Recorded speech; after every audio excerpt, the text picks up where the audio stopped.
Buenas noches, bienvenidos a Mirá, yo soy Hugo Machiavelli con todo este equipazo. Ya está Martín Tetaz con nosotros, por supuesto Silvina Martínez también en instantes. También estará en los estudios de La Nación Fernando Burlando y también Waldo Wolf, dos aniversarios. El primero, el que conmueve a toda la Argentina y marca cierta impunidad irresuelta porque se cumplen 6 años del asesinato del fiscal Alberto Nisman. Waldo Wolf va a estar contando los detalles de algo que le tocó bastante de cerca y ellos denuncian que hay detrás de lo que desde el gobierno se intenta instalar como una operación suicidio, el encubrimiento y un intento de impunidad por la situación de Nisman irresuelta. Recordemos que pasó de ser un suicidio a la última pericia de Gendarmería, en donde se dice que Nisman fue asesinado. Y la justicia, con las próximas pruebas que tienen que ver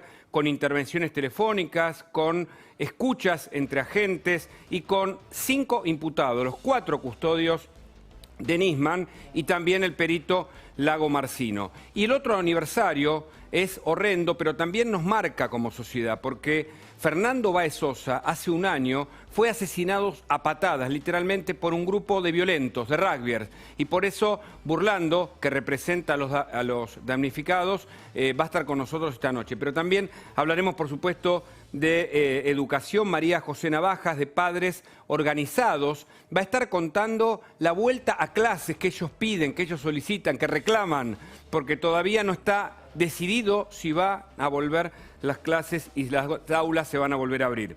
Victoria Gia Rizzo, una economista que con Martín Tetaz nos va a intentar explicar cuál es la economía de este año, cómo viene la economía de los próximos meses, cómo se explica la inflación. Martín nos estuvo a la tarde contando algunos elementos que va a ampliar en esta noche, así que quédate porque tenemos mucho para hablar de economía. Con Lucas Romero, el encuestador de Sinopsis, vamos a conocer cómo viene el año electoral.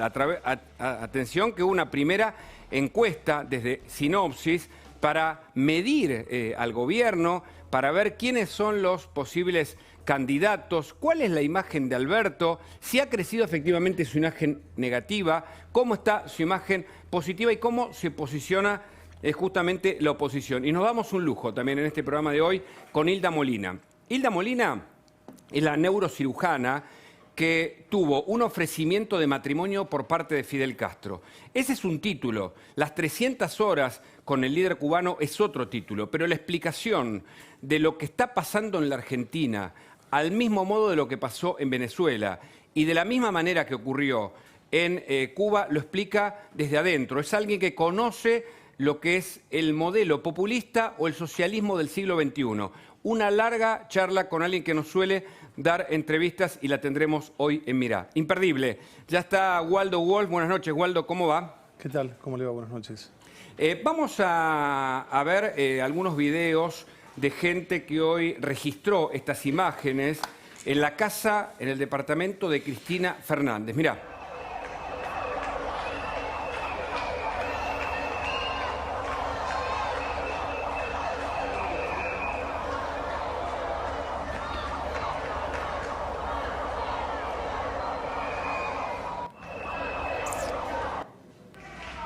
Este es otro de los videos. Velas que ponen en la esquina. Como reclamo, la gente entiende que hay o que hubo y de algún modo sigue habiendo responsabilidad del gobierno en lo que fue la muerte del fiscal Nisman. Y Waldo Wolf también se expresó. De hecho, están preparando, hoy pude verlo, me tomé el trabajo de ver parte del teaser o del tráiler de un documental que están preparando, porque entienden y denuncian que detrás de la muerte de Nisman hay un plan de impunidad. Waldo, buenas noches. ¿Qué tal? ¿Cómo le va? Cuénteme. ¿Qué de todo? Arrancamos por... Primeramente, no acuerdo con los scratches en los domicilios particulares de nadie, en el de nadie. Y nadie es nadie. Segundo, sí, yo hice un documental que va a estar listo de acá a 90 días aproximadamente, que se llama, el título es "Si le contarás a tus hijos", un documental sobre la causa Nisman. Yo que le diría que más que denunciar, hace una recopilación porque los datos están, hace una recopilación histórica de la película que desemboca en uno de los últimos hechos, que es la muerte, digo uno de los últimos porque hay más, que es la muerte, el asesinato del fiscal Nisman. Pero arrancamos, bueno, desde el año 1992, que es el atentado a la Embajada de Israel, después 1994 el atentado a la AMIA, un juicio fallido, plagado de irregularidades que se anula. Néstor Kirchner, que digo lo mismo que dijo Nisman en su última entrevista con Edgardo Alfano, aquel 14 de enero del año 2015. Néstor Kirchner lo nombra a Alberto Nisman como fiscal, y Néstor Kirchner no fue distinto que Cristina en la causa AMIA, fue todo lo contrario. Néstor Kirchner actuó en línea con la defensa de los intereses de la Argentina en el esclarecimiento, en la búsqueda del esclarecimiento del hecho. En el 2006, Nisman logra reencauzar y rearmar la fallida causa 1 y se logran las famosas alertas rojas, y en el 2007 Néstor Kirchner da un discurso inolvidable en las Naciones Unidas acusando a la República Islámica de Irán con las pruebas presentadas en Interpol y diciéndoles que se tenían que presentar y señalándolos como lo señala la justicia argentina. Ahora, es decir, recordamos la causa AMIA, que deriva en una investigación en donde se determina que desde el gobierno, un sector del gobierno iraní, hay responsabilidad en la voladura de la AMIA. Esto es lo que está usted explicando, que se avanzó con esa investigación en su momento, en donde Néstor Kirchner abre esta unidad especializada que tiene el fiscal Nisman. Claro, pero fíjese usted que en el año 2007, 2008, 2009 e incluso 2010, la Argentina, mientras hablaba, recordarán ustedes, el presidente de Irán, Mahmoud Ahmadinejad, que llamaba a la destrucción de los judíos en todas partes del mundo, se levantaba junto con todo el mundo occidental, la Argentina también, porque había sido víctima de un ataque de Irán. Ahora, esto fue hasta el 2010. En el 2011, recordarán ustedes que el periodista Pepe Eliashev, que en paz descanse, denuncia una serie de reuniones secretas en Alepo, en Siria, con las autoridades iraníes, por parte de autoridades argentinas, y estas son negadas, y posiblemente, yo hablé mucho con él, hasta tenía lógica que no le crean, porque en el 2010, unos meses antes, todavía Argentina se levantaba mientras hablaba Ahmadinejad. Ahora resulta que todo el cambio viene cuando Chávez viene a la Argentina, a las exequias del expresidente Néstor Kirchner, el 27 de octubre del año 2010, y paradoja o realidad, la denuncia que hizo unos meses después Pepe Eliashev se cumple, porque en el 2011 ya Argentina deja de levantarse en las Naciones Unidas y se empieza a hablar de un pacto o de un memorándum absurdo.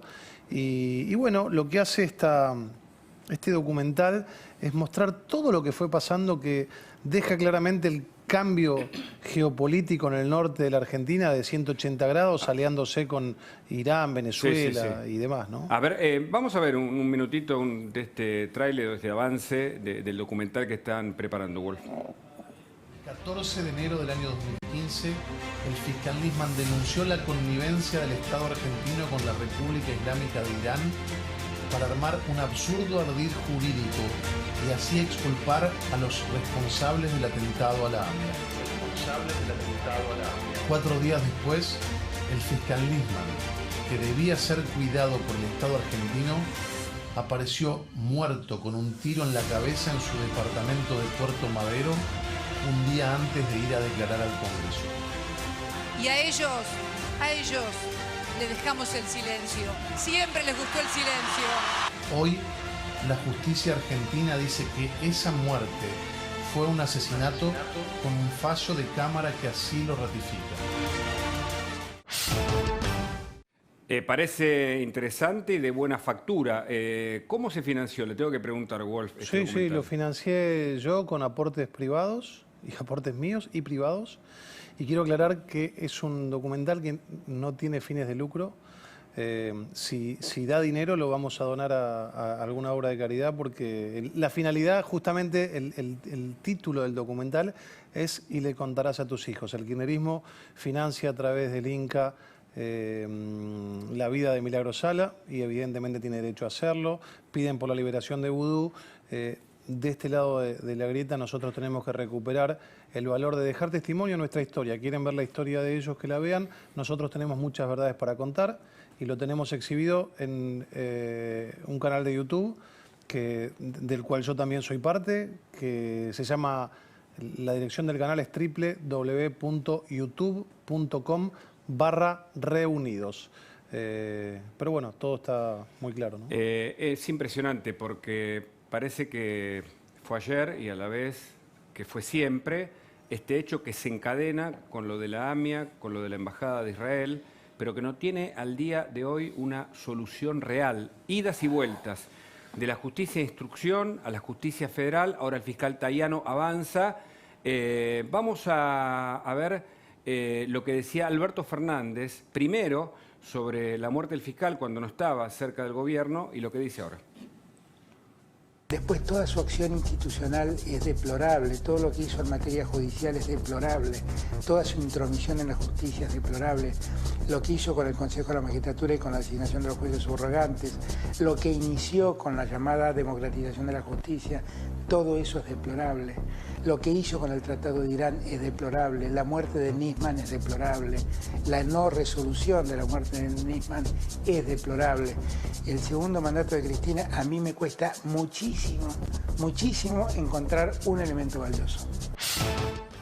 Claro, esto es lo que decía en el 2015. Incluso muchos que hoy están cerca del gobierno se acercaron a la marcha cuando se reclamó justamente por justicia. Pero después Alberto cambió, Wolf, ¿no?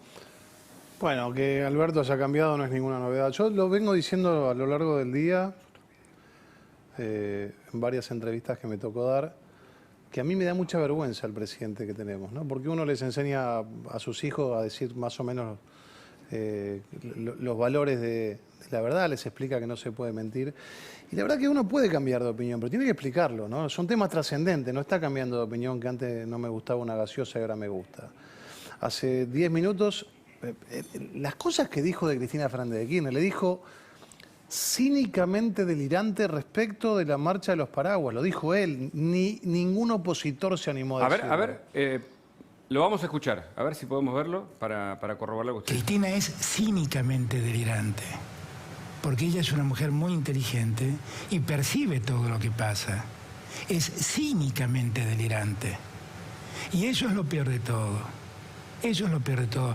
Cristina ha tenido el patético cuidado de haber hecho ley ese memorando, porque sabe que esa es su impunidad. ¿Cómo puede explicar Alberto Fernández eso? Digo, en el seno íntimo, por ejemplo, no hay que hablar para la opinión pública.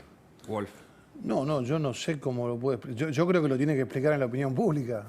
Cuando uno es un hombre público y cambia de opinión, es el presidente de la nación. Es el hombre que maneja el Poder Ejecutivo. Lo ha hecho en múltiples áreas, ámbitos, esto de cambiar de opinión. Ahora, este es un caso muy delicado. Lo mismo que en la posición del homicidio. Él decía claramente que era un homicidio y ahora de repente dice, yo estoy convencido que fue un suicidio. Bueno, dirigite a la gente. La sociedad... no es una religión esto, que vos interpretás la palabra de Dios y decís lo que te gusta. Entonces, yo no espero, la verdad que a mí me da mucha vergüenza el presidente que tenemos, lo he dicho, me duele decirlo, porque soy un hombre de las instituciones y puedo discutir política, pero me gustaría tener un hombre al que por lo menos respete desde el otro lado de las convicciones políticas, ¿no? Pero no se explica. Wolf, Martín Tetaz tiene una pregunta. Sí, Wolf, buenas noches. El acuerdo con Irán tenía un objetivo geopolítico. Mucho se habló de que Argentina quería de alguna manera girar en su política exterior, quería hacer un acuerdo económico con países que podían proveerle hidrocarburos, que podían proveerle, había déficit energético importante en la Argentina y que de alguna manera podía romper la matriz de tener que negociar ese déficit energético con Estados Unidos o con países europeos e ir directamente a hacerlo con Irán. Hoy, ¿cómo están las relaciones diplomáticas argentinas con Irán, con el resto del mundo, con Occidente? ¿Cuál es la posición, más allá de lo que diga el presidente públicamente en sus declaraciones, en su política exterior? ¿Cuál es el giro que ha hecho Argentina en el último año? Bueno, por empezar, yo no estoy convencido que el objetivo de la Argentina haya sido el tema de los hidrocarburos, una opinión personal en la firma del memorándum. Creo que sí que había un par de pillos alrededor que hablaban de llevar granos por petróleo, porque alrededor de una visión para mí mucho más de quererse hacer la líder del tercer mundo de Cristina Fernández de Kirchner, y en ese cambio geopolítico alrededor de ella había una serie de personajes que hacían negocios, ¿no? Hoy, ¿cómo estamos? Y bueno, hoy estamos abrazando a Venezuela, hoy estamos yendo a la asunción de la última composición de la Asamblea Nacional Venezolana, que es chavismo puro. Hoy están tratando de poner por encima de la Corte Suprema una instancia superior, que esto es lo que hizo Venezuela. Así que yo creo que claramente la visión del kirchnerismo es un desprecio absoluto por el concepto republicano. A mí muchas veces, discutiendo de política, el oficialismo nos dice, ustedes perdieron. Como si perder en democracia fuera un disvalor para denostar. La verdad que a nadie le gusta perder, pero las verdaderas democracias se fortalecen con la alternancia, porque el que viene con más fuerza y el que no está lo controla. Vuelvo a Nisman, porque hay causas por la embajada, causas por la AMIA, ahora la causa por Nisman, hay una causa por encubrimiento a través del memorándum. Fuentes judiciales de Bonadío, cuando mandaron la causa, dijeron que estaban seguros que Cristina había sido convencida por Chávez, incluso por Castro, para formar parte de un eje. ¿Usted cree que ahí se inscribe la idea del encubrimiento, incluso la operación suicidio de Nisman? No lo sé. Mire, yo así como soy categórico para lo que sé, para lo que no sé, tampoco tengo por qué saber todo. Hay cosas que pertenecen al ámbito qué sé yo, de la fantasía, de la construcción, de la charla de café, y otras que son certezas. Yo quiero hablarle este tema del suicidio. Ojo, ¿no? Porque hay una cantidad de hombres que usan al periodismo para trabajar para este Estado que es especialista, Alberto Fernández, especialista en operaciones, no olvidemos la operación que hizo. Alberto Fernández, especialista en operaciones. Claro, pues no se olvide que inventó la operación de Olivera, Alberto Fernández. No se olvide que inventó la palabra brocotear. Yo se lo puedo decir, después le cuento las que me hicieron a mí. Ellos permanentemente hacen operaciones. Hablan de que la primera autopsia dijo que fue un suicidio. Pídale que me traigan la autopsia donde dice que fue un suicidio. Porque la autopsia inicial no dice que fue un suicidio. Quien firma la autopsia dice que con los elementos recabados no puede aseverar que se trató ni de una muerte autoinfligida ni de provocada por terceros. ¿Y para usted, Wolf, qué fue? ¿Un suicidio o un homicidio a esta altura? Hay dos cosas. Para mí fue un homicidio clarísimo. Pero para la República fue un homicidio. Todavía vivimos en la República. Hay un fallo que dice que fue un homicidio y hay un fallo de Cámara que lo ratifica. Entonces, si alguien tiene alguna prueba y quiere demostrar que esto fue un suicidio, que se presente ante la justicia y lo demuestre. Están estos días haciendo la operación de la cuenta que tenía Nisman de $600.000 afuera. Primero quiero decir que la tenía media con la Gomarcino. O sea que tendrá que explicar, él dijo que firmó y que no sabía lo que firmaba. Ese chico no sabía nada de lo que hacía. Sí, ¿no? Pero son derivaciones. Pero pero quiero decirle porque la sociedad no lo sabe. ¿Eh? ¿Sabe quién denunció la cuenta de Nisman? Arroyo Salgado la denunció. La misma familia denunció que tenía una cuenta afuera. Que no era motivo para matarlo, ¿no? La familia presidencial tenía $5 millones en una cuenta, en una caja de seguridad. Digo, a mí este hecho de Nisman tenía guita negra afuera, bueno, que lo explique la familia. Y seguimos en esa línea para la gente, sobre todo, que está del otro lado y quiere tener información más clara de personas que siguieron como usted el detalle. Si fue un homicidio, ¿de parte de quién fue? ¿El gobierno participó? ¿Quiénes fueron? No lo sé. Mire, es otra pregunta, no lo digo por usted, ¿no? Que muchas veces el kirchnerismo que se enoja, el kirchnerismo se enoja, ¿no? No le gusta que uno tenga otra posición. Me dice, ¿quién lo mató? Y yo no sé quién mató a García Belsunce tampoco, y no sé quién mató a Nora Dalmazo. Y yo tengo mis suposiciones. Yo creo que hubo participación de los servicios de inteligencia locales, cuando vemos el movimiento que hubo alrededor. No se olvide que Nisman ese lunes 19 de enero del año 2015, mañana hace 6 años, iba a sentar en el banquillo de los acusados a toda la CIDE de aquel momento, le iba a pedir sus cuentas, sus teléfonos, los iba a embargar, los iba a allanar. Bueno, no era un momento donde reinaba la transparencia en la Argentina. Lo vimos cuando se fueron del poder. Había mucha gente interesada. A él le liberaron la zona. Mire, yo lo dije y lo vuelvo a repetir. El responsable político del asesinato del fiscal Nisman es el kirchnerismo, porque tenía la obligación de cuidarlo. Claro, porque era un juez federal y lo cuidaban las fuerzas federales que dependen del Poder Ejecutivo y le liberaron la zona. Y lo dijo la Corte Suprema de Justicia, antes de que salga el fallo que señalaba que esto fue un homicidio. Dijo, más allá de lo que se pueda probar si se trató de una muerte autoinfligida o provocada por terceros, Nisman murió por lo que estaba investigando. No se olvide que incluso con la hipótesis del suicidio, con la que no coincide la justicia ni yo, este hombre, antes de ir al Congreso, le dijeron que iban a ir con los tapones de punta.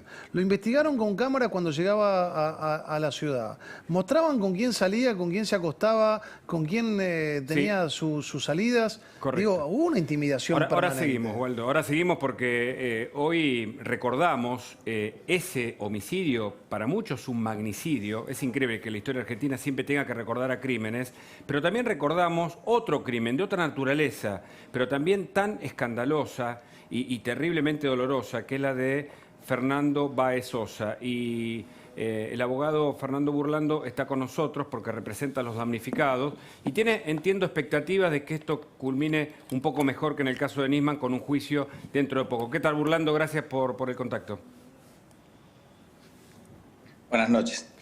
Bueno, la expectativa, hoy lo escuché, es que dentro de algunos meses, entiendo que son 7 u 8 los acusados por este crimen agravado por alevosía, premeditado, etcétera, van a ir a un juicio oral, ¿es así?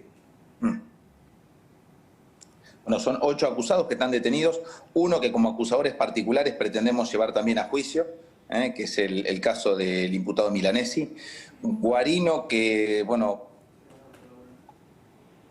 partimos con la distinguida su opinión respecto de que podrá prosperar un sobreseimiento, y tenemos en cartera todavía pendiente de definición la situación de un menor que en las imágenes se lo ve en la escena del crimen junto a 5 de los principales acusados, los que agreden brutalmente directamente a Fernando Báez Sosa.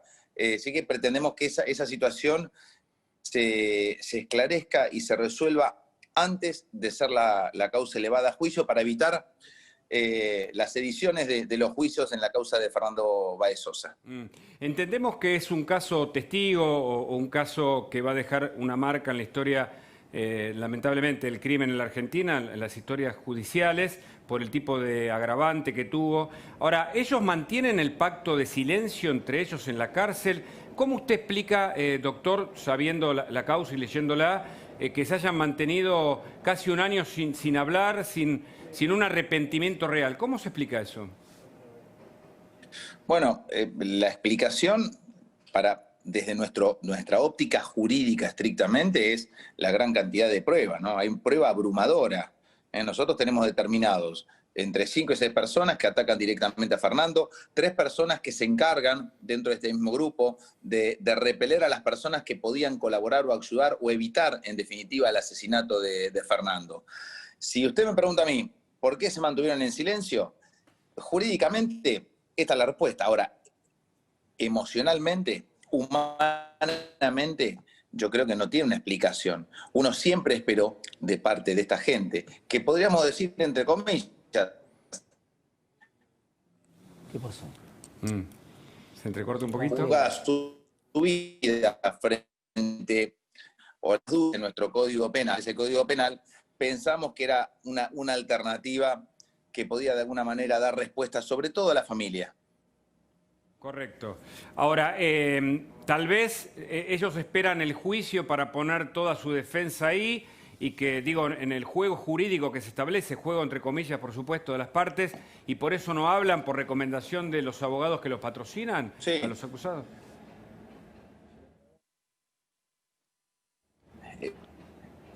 Yo creo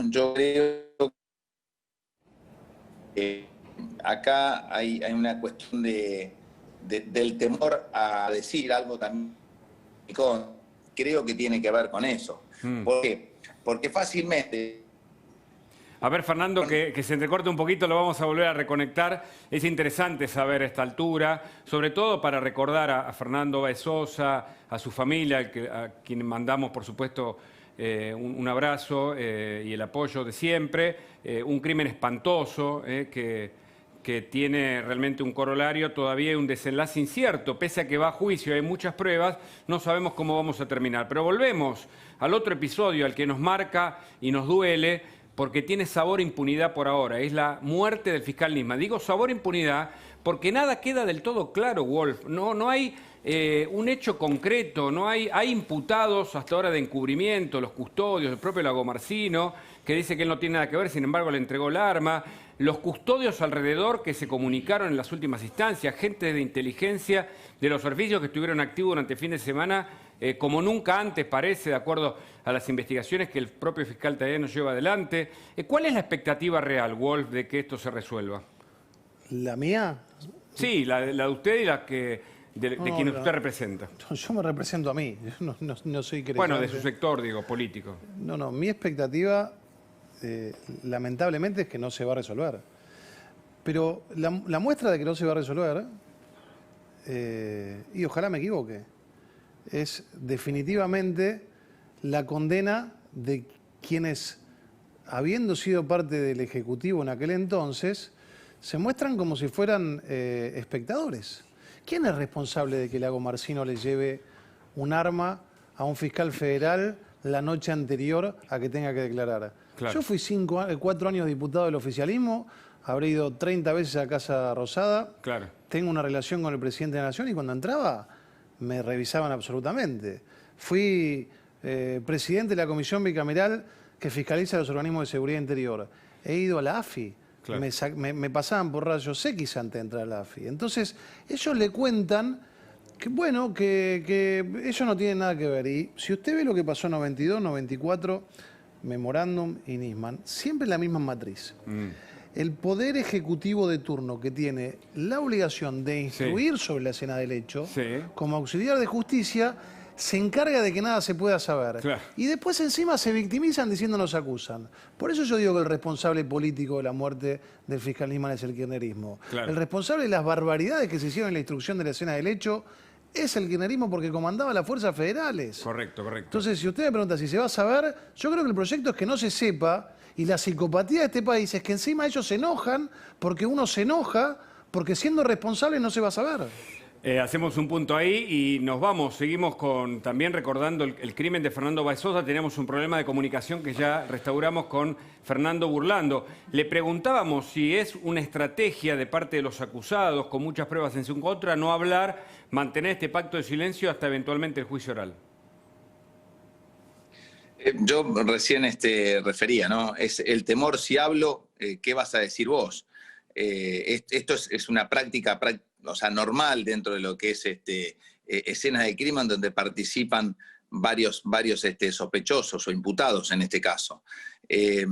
Personalmente creo que jugados por jugados, pues realmente enfrentan una sanción durísima, la más grave que establece nuestro Código Penal.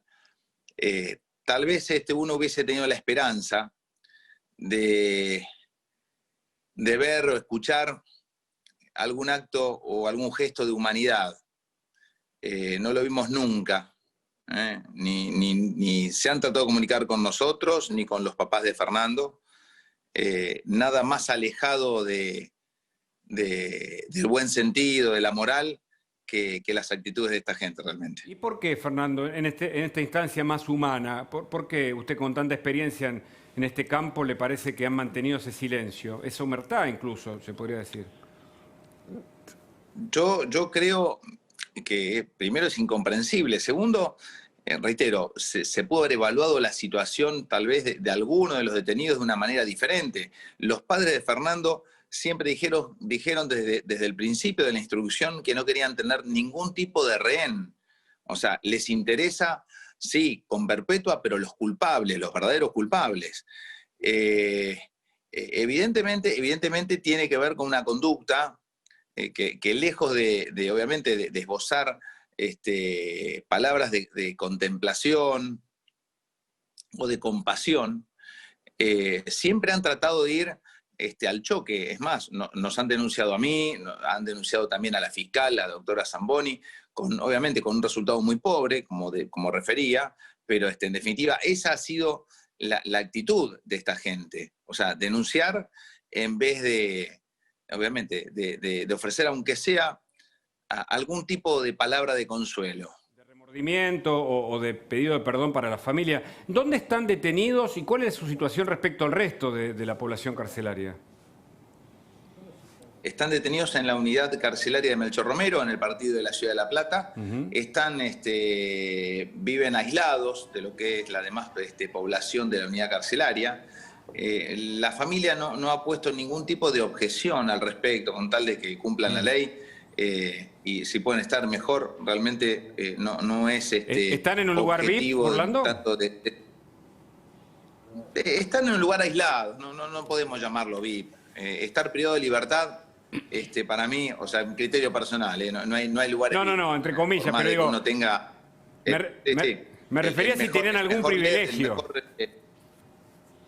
No, salen una vez a diario al patio a esparcirse un poco, pero no hay grandes privilegios. Tienen un teléfono, hoy en la población carcelaria es algo habitual y normal. No hemos sufrido como al principio amenazas o algún tipo de mensaje que genere algún tipo de dolor a la familia, así que estamos en ese sentido tranquilos y esperando lo que nos interesa, que es en definitiva el debate, el juicio, una sentencia que ponga fin a la angustia de la familia desde el punto de vista jurídico. Después veremos cómo transita la vida de esta familia sin Fernando y con una sentencia condenatoria a los culpables, ¿no? Fernando, le agradezco. Entiendo que dentro de 8 meses será el juicio aproximadamente, ¿no? Yo estimo, o sea, nosotros pronosticamos que entre el año y medio y 2 años íbamos a estar arribando a una audiencia de debate. Estos son los tiempos lógicos, los tiempos normales.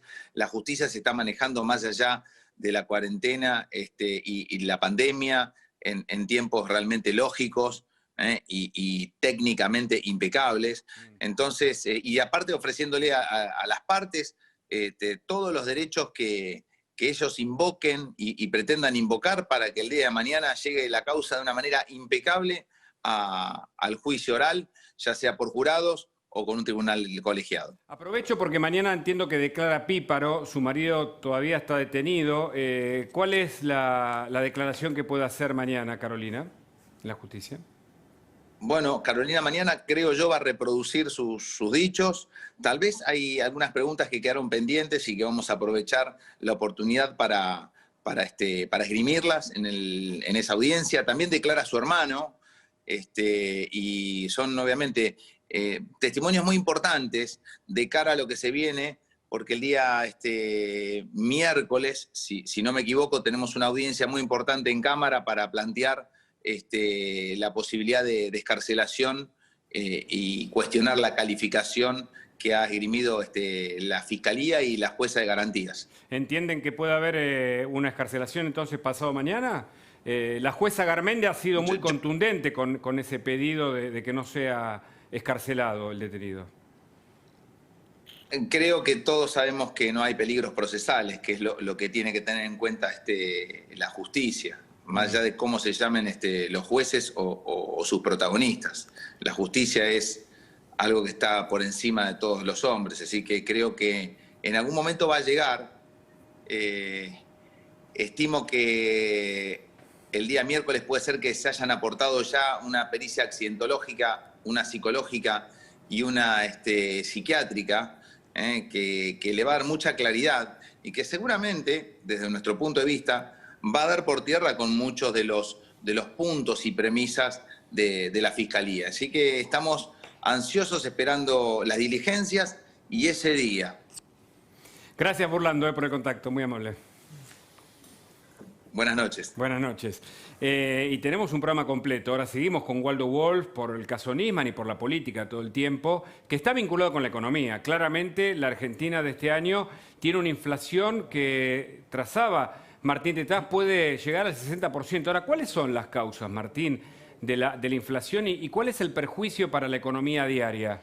Sí, Hugo, en primer lugar, ya no es un pronóstico. Los precios corrieron en el último trimestre del año a una velocidad, los que no controla el gobierno, que se llama inflación núcleo, los que no están controlados por el gobierno, y los alimentos también, a una velocidad del 60% anualizada en el último trimestre del año. Claro, el promedio del año terminó dando menos porque tuvo muy poca inflación en los meses más duros de la pandemia, estaba toda la economía completamente paralizada. Esto pasó en todo el mundo, hasta Venezuela inclusive logró bajar la inflación en el medio de la pandemia porque lógicamente Venezuela sin circulación, claro, sin circulación tampoco circulaba el dinero y entonces eso permitió bajar un poco la inflación. Ahora el dilema es que, claro, el gobierno, esto nosotros lo explicamos la semana pasada con mucho detalle, el gobierno se metió en una cuarentena demasiado larga, Hugo, que no podía pagar, que no podía financiar.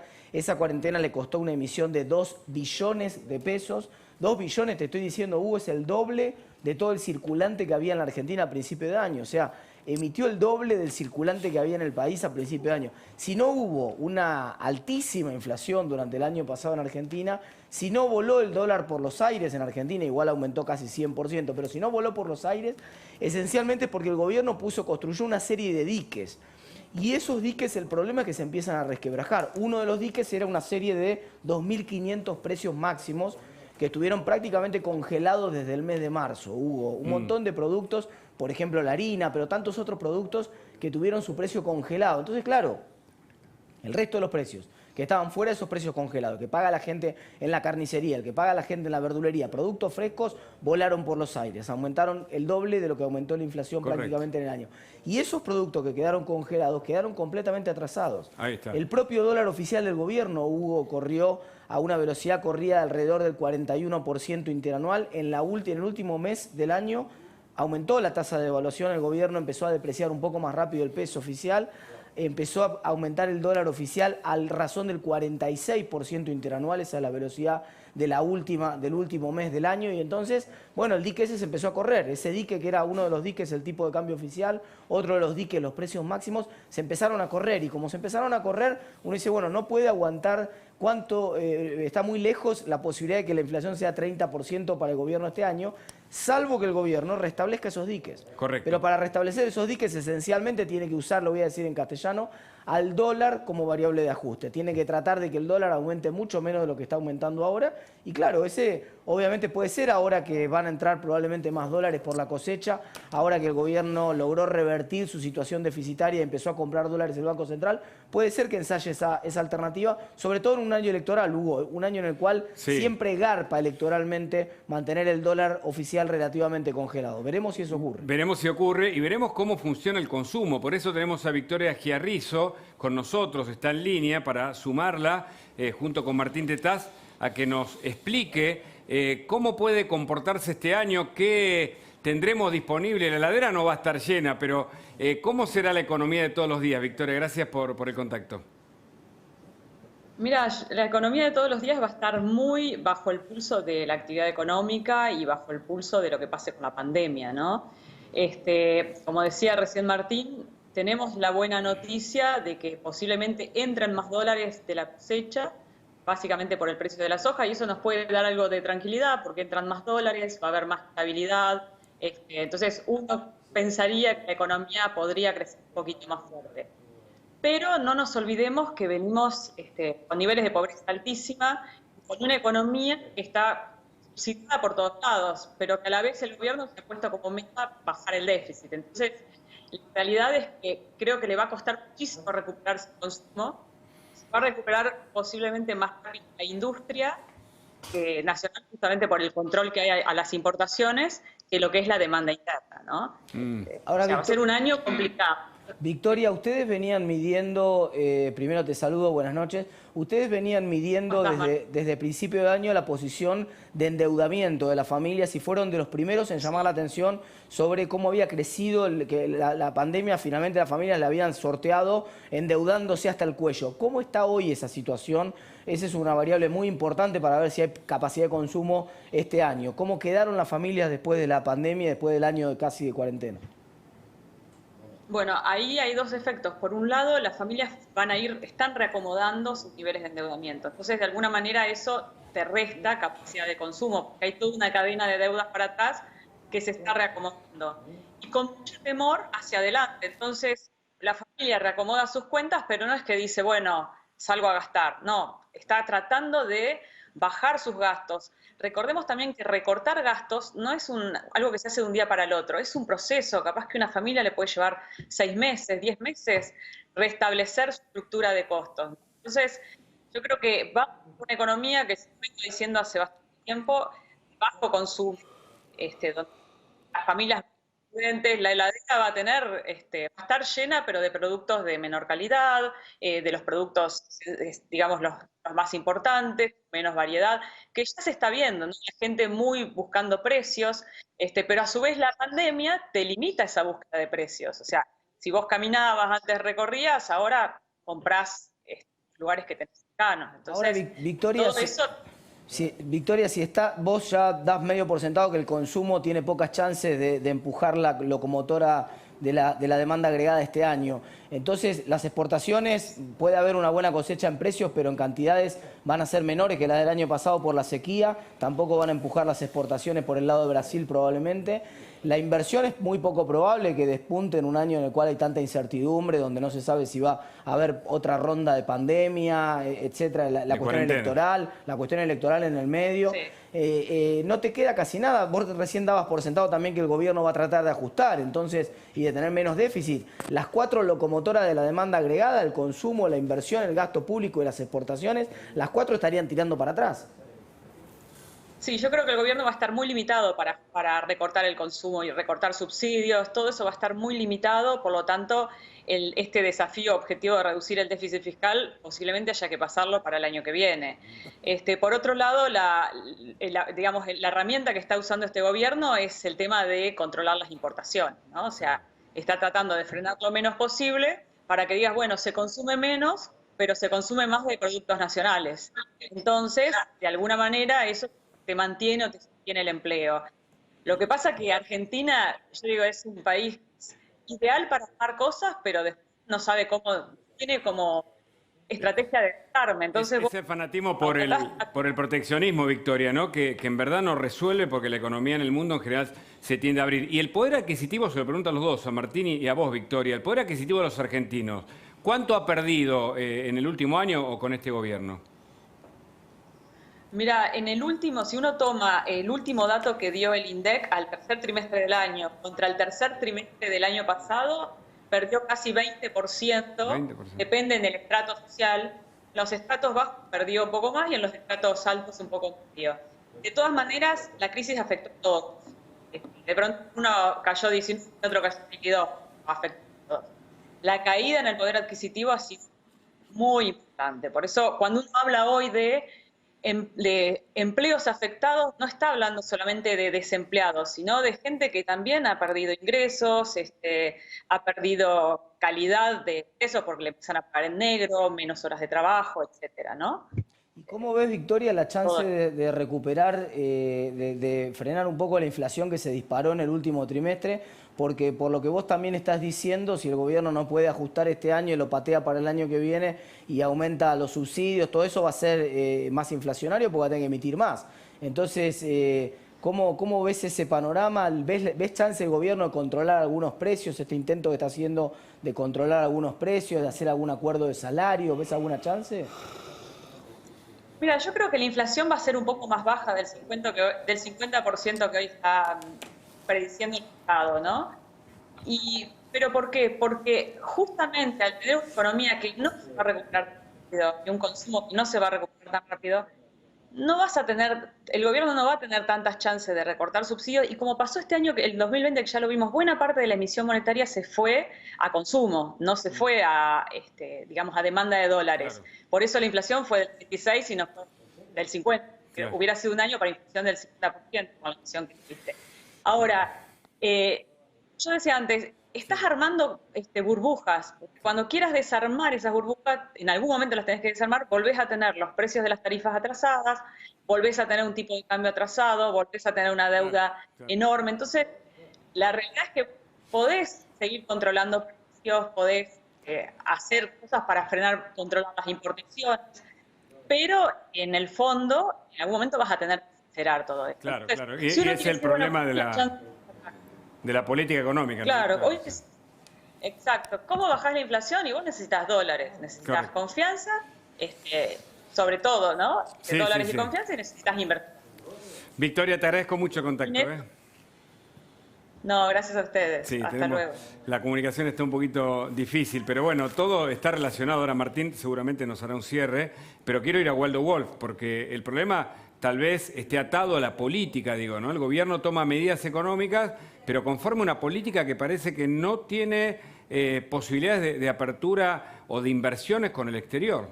Waldo.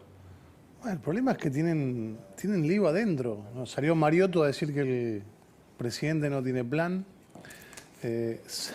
Yo escuchaba a la especialista, no recuerdo el nombre de esta chica que habló Victoria Chiarrizo. Victoria, que bien decía que la Argentina necesita dólares, y tenemos una referente del Frente de Todos como Vallejos, que decía que la desgracia de la Argentina es exportar alimentos, es exportar, porque cualquier cosa que exportemos entra en dólares. Así que el gran problema que nosotros tenemos sin duda es político. Uno puede estar o no de acuerdo con la política que marca el Poder Ejecutivo. Lo que queda claro es que este Poder Ejecutivo es mínimamente bifronte, ¿no?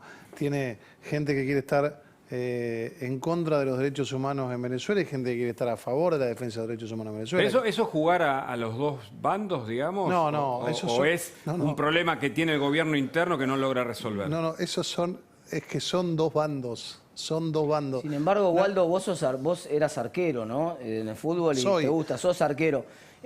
Todas las pelotas divididas siempre van para el lado de Cristina. Sí, no es que no parece tan bifronte, más bien parece... No, es verdad, es verdad. O sea, el poder real, el poder de la lapicera, como se dice, lo tiene Alberto, porque es el que firma. Pero el poder real probablemente esté concentrado en Cristina con una política. Por eso es importante escuchar a Hilda Molina, porque ella va a decir que el cristinismo se parece al castrochavismo en la idea de tener cierta autocracia, de tener un poder en detrimento de las instituciones, incluso de la propia democracia. Pero vamos a escuchar a ella. No sé si esta es la idea, en definitiva, Wolf.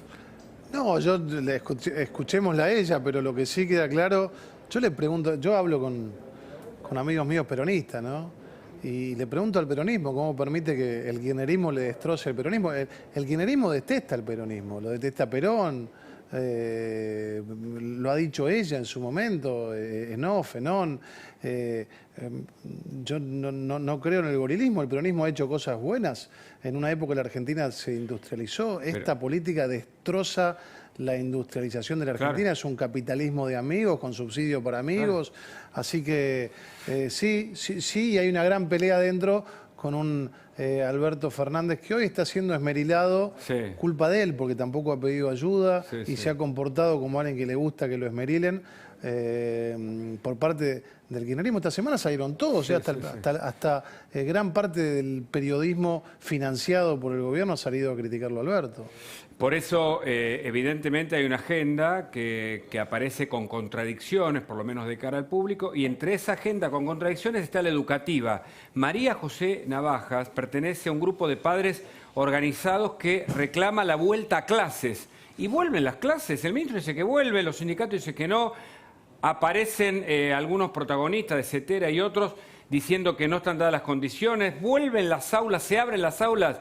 María José, buenas noches, gracias por este contacto. ¿Cuál es el reclamo que ustedes tienen? Hola, buenas noches, muchas gracias.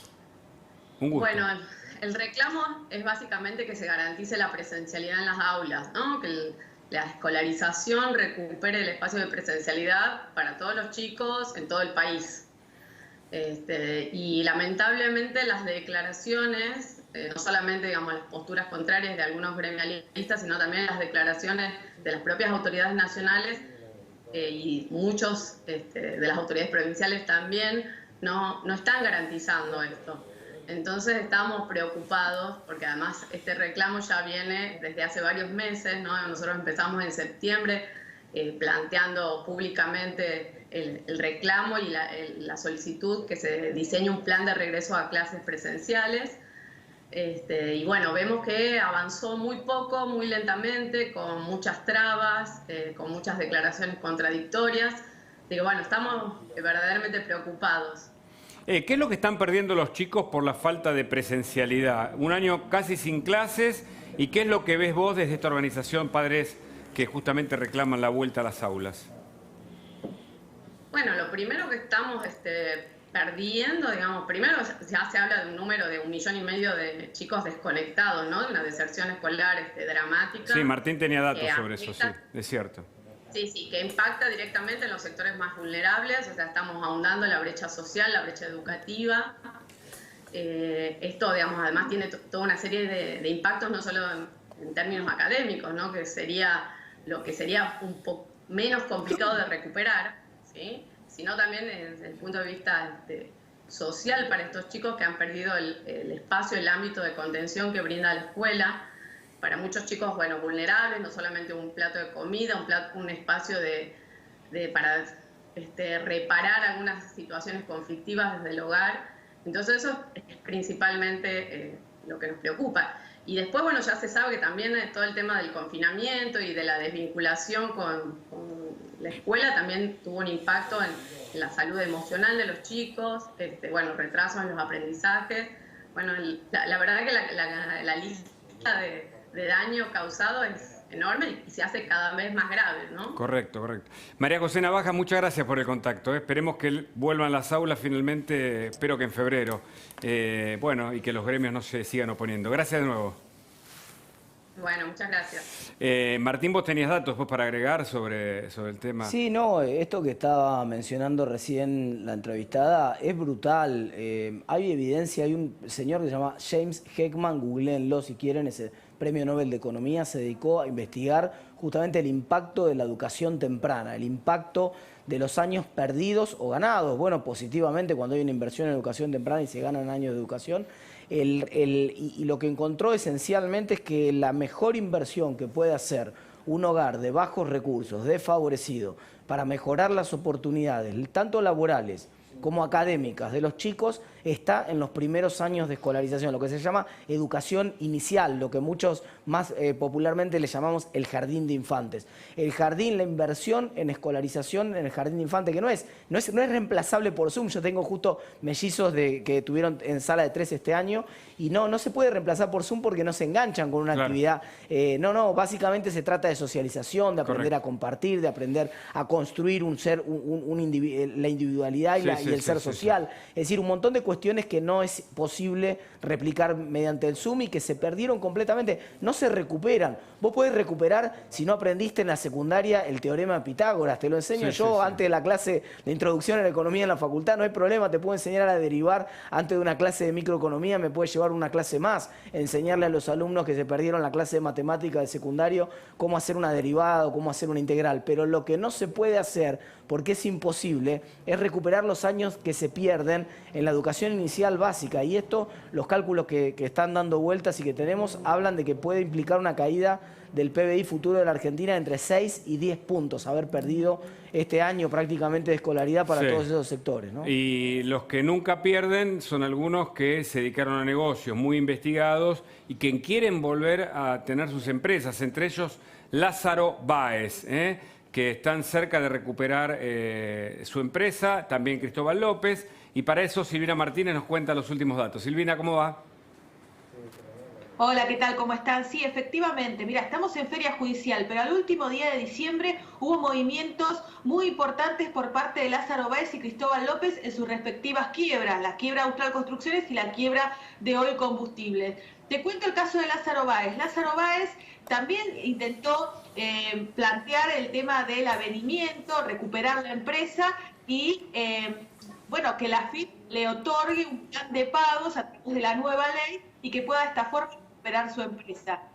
¿Qué sucede? Actualmente está tramitando ese plan de pagos ante, pero el síndico pide avanzar en lo que es el remate de las famosas estancias de Lázaro. Entonces Lázaro, una medida que hace, pide la remoción de los síndicos y los denuncia penalmente, en una estrategia para frenar todo lo que es este avance hacia el remate de sus estancias y parte de sus propiedades. Cristóbal López está mucho más avanzado. El 10 de marzo se va a conocer si efectivamente le dan el avenimiento y la AFIP le otorga la conformidad en este plan de pago, numerosas cuotas para pagar la deuda. Ya presentó la conformidad de más de 200 acreedores, faltan 100 más y en febrero terminará de unir todas estas piezas del rompecabezas y antes del 10 de marzo seguramente pueda recuperar su empresa Oil Combustible y bueno, empezar nuevamente con sus negocios en su empresa petrolera. Una pregunta en los dos casos. ¿Cómo puede ser que dos personas con causas alrededor de sus empresas puedan recuperarlas? ¿Cuál es el rol de la justicia más allá de la cuestión impositiva en el caso de Lázaro Báez y Cristóbal López, Silvina? Bueno, a ver, efectivamente, ¿no? No solamente contemos que tienen quiebras, porque es muy importante lo que vos decís, no son empresarios que solamente están en quiebra, sino que estas mismas empresas que están en quiebra están siendo juzgadas, ellos están siendo juzgados en una instancia de juicio oral por graves delitos de corrupción, en otro caso administración fraudulenta en perjuicio del Estado. Entonces, esta situación hace que con las medidas cautelares de juicio sea muy difícil. Bueno, lo que pasa es que el cambio de gobierno y la ley que se ha dictado a principios del año 2020 posibilita que estos empresarios recuperen su empresa, y no solo eso, sino que en ambos casos estén denunciando a los síndicos que están haciendo su trabajo, denunciando a los funcionarios de AFIP, como pasa en el caso de Cristóbal López, quien hizo su trabajo, y ellos terminan recuperando la empresa y veremos lo que pasa en las causas penales. Mirá, te cuento lo último. Hace unos meses me decía una persona, yo estoy quebrada y el AFIP no me deja tener un beneficio en el monotributo precisamente porque estoy quebrada. Monotributista mínimo, la categoría mínima. Sin embargo, los grandes empresarios que adeudan millones a la AFIP, gracias a la ley del kirchnerismo, que los benefició, pueden pagar en cómodas cuotas a pesar de las causas penales sin tener ningún tipo de inconveniente. Muchas gracias, Silvina. Muy completo el informe. Gracias, hasta luego. Y de la justicia a la política. La primera encuesta a nivel nacional la hizo Sinopsis. Uno de sus integrantes, Lucas Romero, está con nosotros y le preguntamos directamente cómo resultó la imagen de Alberto, de la oposición. Es el director de Sinopsis, hizo esta encuesta importante y queremos saber todo. Lucas, gracias por el contacto. No, gracias a ustedes, Hugo, por la invitación. Contanos cuáles son los datos sobresalientes de esta primera medición nacional. Sí, a ver, el clima de opinión que estamos viendo en este comienzo del 2021 parece una continuidad de lo que veníamos viendo en el final del 2020, ¿no? Hay una opinión pública, digamos, hundida en el pesimismo a la hora de mirar el futuro tanto del país como el futuro de la situación personal. El 58% cree que el país va a estar peor de acá a un año. Si nos vamos al terreno personal, allí el pesimismo desciende un poco, pero sigue siendo predominantemente una mirada pesimista. La ponderación, la valoración del desempeño del gobierno está mostrando en enero los niveles más altos de imagen negativa, 58% de desaprobación, con los niveles más bajos de valoración positiva, 30%, es decir, el proceso de deterioro de la imagen del gobierno continuó en este comienzo del 2021.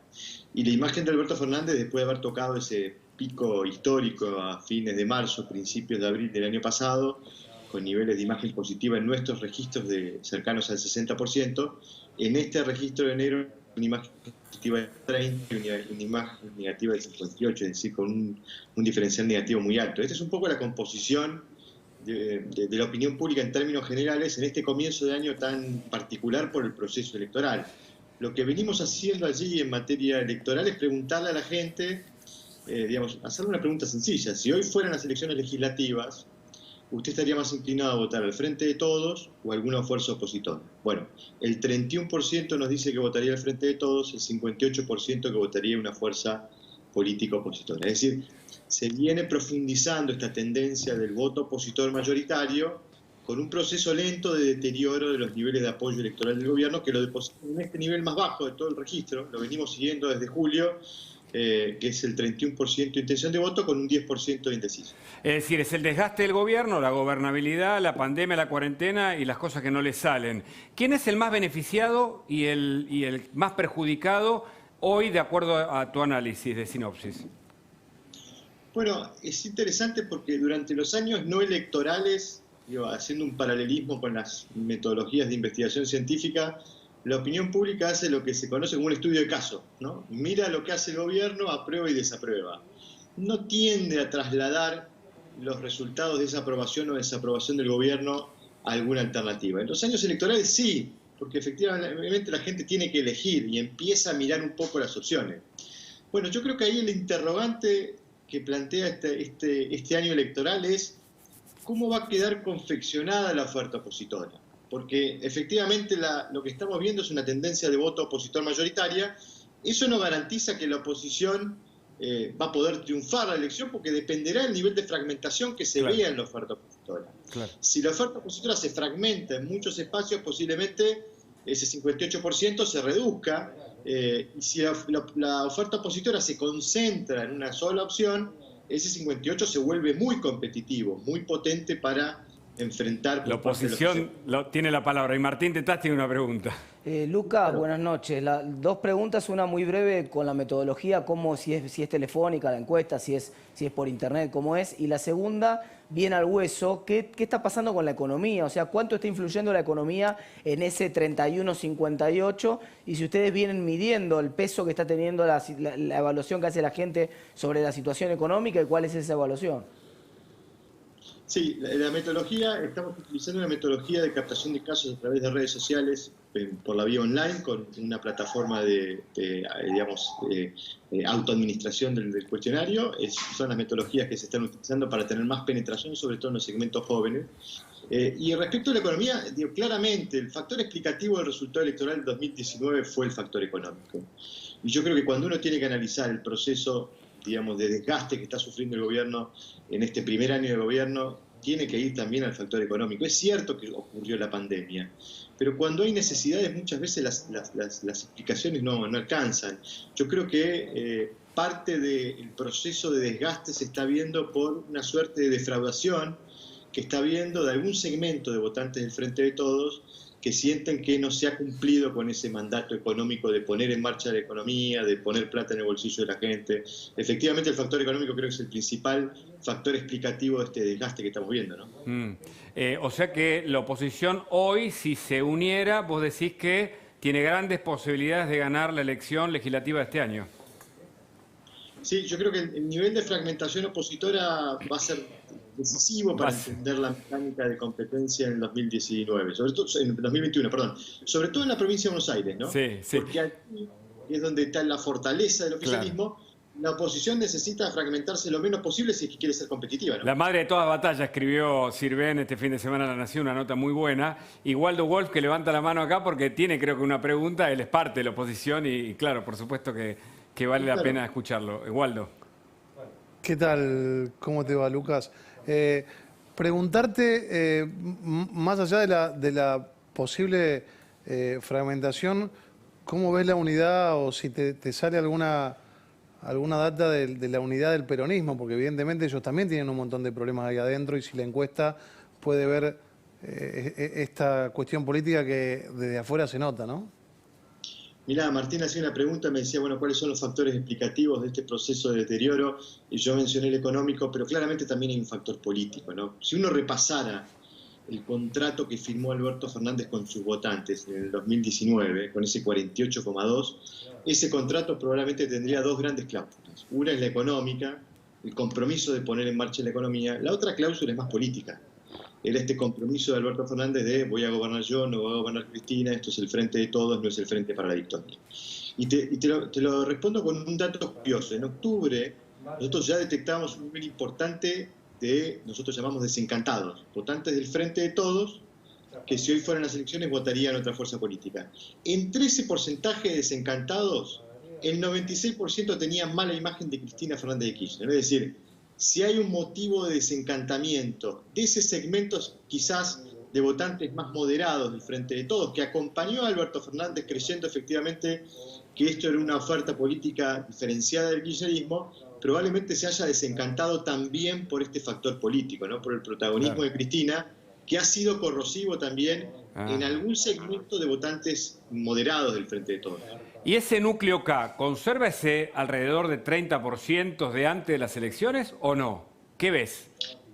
Mirá, la imagen positiva de Cristina en este registro es de 27%, o sea, sigue estando en esos niveles, digamos, de 25 a 30% de simpatizantes, de adherentes. Interesante que en este caso hicimos una pregunta un poco provocativa, pero para tratar de entender también un poco la dinámica electoral. Le dijimos a la gente si la elección se resolviera entre tres alternativas. Una identificada con Cristina Kirchner, una identificada con Mauricio Macri y otra identificada ni con Cristina ni con Macri.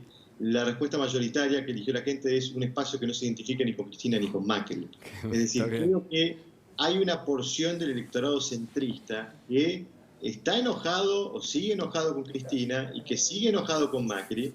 Y creo que el dilema de esta elección para las dos grandes coaliciones que protagonizaron la elección en 2019, es quién se ubica ahí, ¿no?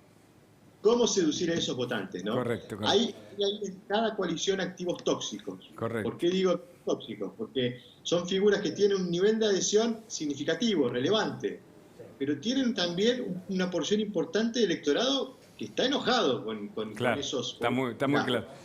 Y hay que resolver el dilema de los votantes del centro, ¿no? Correcto. Lucas, te agradezco mucho el contacto, ¿eh? No, por favor, un saludo a todos. Muy bien. Y de Lucas Romero y de la política vamos a hablar ahora con Hilda Molina. Para presentarla rápidamente, hay un montón digamos, de cosas para decir sobre ella. Una muy elocuente es que fue la neurocirujana que Castro adoptó para la creación de un instituto de neurociencia en Cuba. Ella se destacó por viajar por el mundo, estuvo en Argelia y en un momento, después de trabajar más de 30 años para lo que ella llama el régimen castrista, cuando le vio los hilos, cambió, quiso irse de ahí, Castro la tenía secuestrada, intervino Néstor Kirchner para que ella pudiera venir a ver a su madre, finalmente pudo venir a la Argentina y desde hace algunos años intenta desde un instituto, eso va a ser una de las cosas que nos va a contar, instaurar valores y desnudar lo que es un régimen que comenzó con Castro, que se propagó con Chávez en Venezuela, porque fue Castro el que lo eligió según lo que ella dice, y que amenaza con propagarse aquí a la Argentina, mellando la propia democracia. Hola Hilda, gracias por este contacto, un gusto charlar contigo. Hola, buenas noches. Déjame aclarar una cosita muy rápido. Sí. Él no me escoge a mí para hacer ese centro. Yo me doy cuenta que está atrasada la medicina cubana, busco ayuda en el mundo y para su sorpresa yo aparezco ya después de muchos años de contacto con el mundo con que nos iban a hacer los neurocientíficos un centro internacional en Cuba. Él no me escoge. Él tiene que conformarse conmigo porque yo presento la situación de que ya nos iban a hacer un centro. Creo que eso fue lo que hizo que para él fuera un reto, una persona que había pasado por encima de sus leyes, había buscado contacto con el mundo, hubiera conseguido un centro internacional que no era de él. Creo que eso fue lo que hizo que él quisiera conversar tanto conmigo, porque para él era un reto que alguien se le fuera de las manos.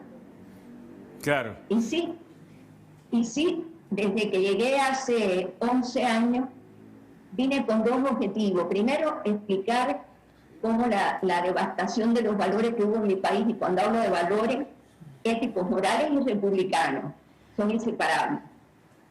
Ha sido la causa fundamental o el elemento fundamental que él manejó para destrozar el país, para alienarnos a nosotros. Y cómo consigue un plan que lleva adelante para lo que yo le llamo la colonización de América Latina. En eso llevo 11 años y lamentablemente es obvio que los adoradores confesos del castrismo, obviamente que no quieren que yo lo diga. Lo que es lamentable es que los demás que no han querido, o sea, no han querido escuchar, no han querido prevenir, porque yo digo que las enfermedades es mejor la prevención que el tratamiento. Y no me estoy refiriendo solo a Argentina. Sabes que yo hablo porque tú me entrevistaste por una radio local nuestra. Mi tema es la geopolítica de la región, casi desesperadamente. Porque lo que digo, Hugo, me consta. Hilda, vos hablás de un régimen castrista que después intenta, bueno, trabaja con Chávez al modelo Venezuela, que también funda en San Pablo con Lula y el Partido de los Trabajadores, y que se acerca al kirchnerismo, pero que tiene como una estrategia de marketing discursiva, busca mellar a las instituciones, crear una verdad para quedarse en el poder para siempre. ¿Puedes explicarlo? Otra cosa que yo no quiero, o sea, yo llevo 11 años hablando clarito, muy clarito. A ver. Ahora, yo no quiero que al tentáculo del castrochavismo en Argentina, yo no le voy a poner el nombre. Ese nombre se lo tienen que poner los argentinos. Yo voy a decir lo que es. ¿Por qué? ¿Por qué no quiero poner? Yo soy una persona que no soy cobarde. Siempre digo lo que pienso y ya. Lo que sucede es que acá hay una pelea política en la cual yo no quiero entrar. Yo no pertenezco a ninguno de los bandos que están en la pelea y no me corresponde. Alerté desde hace mucho tiempo, pero no le voy a poner nombre. Fidel Castro llega a Cuba con dos objetivos. Dominarnos a nosotros para perpetuarse y establecer en Cuba una base de operaciones para colonizar América Latina. Esto que yo estoy diciendo es, es convicción, no, es información. Porque él conversó conmigo no 300 horas. Yo dejé de contar cuando había conversado 800 horas conmigo, anotaba, porque además yo sabía ya lo que tenía delante. Con nosotros rápidamente logró su objetivo, o sea, lleva 62 años su régimen. Con América Latina muy rapidito. En el 66 convoca la primera tricontinental y crea la Organización de Solidaridad con los Pueblos, que no era solidaridad, era espionaje. Y ahí comienza a funcionar el espionaje, pero al unísono él crea dos tipos de campamento para entrenamiento en Cuba, los guerrilleros armados, pero también un campamento para el entrenamiento de lo que él llamaba subguerrilleros ideológicos.